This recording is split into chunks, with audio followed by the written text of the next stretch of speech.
So here we have the BMW 318i. I'm going to start off by showing you around the outside of the car, and then we'll hop in and run through some of the controls on the inside of it from there.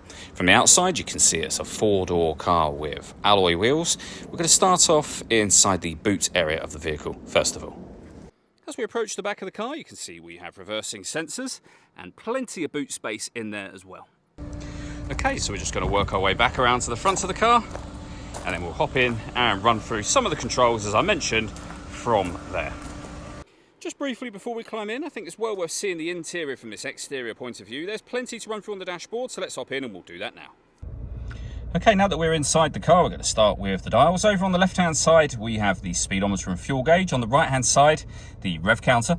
In the centre, you can see the total miles of this car. They're 95,685. You can change the information that's displayed in that section should you wish to by pressing a button on the end of the indicator stalk with various bits of trip computer and fuel economy info. If we back out to the steering wheel, we have our stereo controls available out here, and then the stereo itself is over in the centre. So you can see we have a trip computer menu which you can configure within the computer section just here. You can configure things like, as you can see, your time, temperature, etc. from on there as well. And you can get BMW customer service phone number from on there.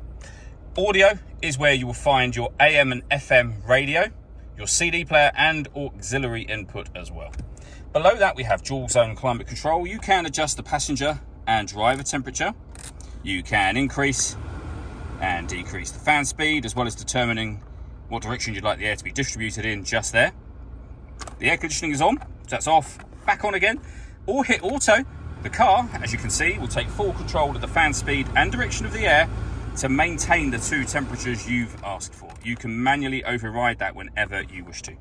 Underneath that, we can turn off the stop and start. This car is designed to cut out when it's stationary in traffic to save you fuel. That system is off when the light shows. We can open up this section. In there, we have a 12-volt charging socket, which is also a cigarette lighter, of course, and some storage as well. And then the gear lever for the 6-speed manual gearbox. All that leaves me to say is thank you for taking the time to watch this video. If you'd like to come and see the car in person and have a test drive, please feel free to give us a call here at Surrey Specialist Cars. We'd love to hear from you soon.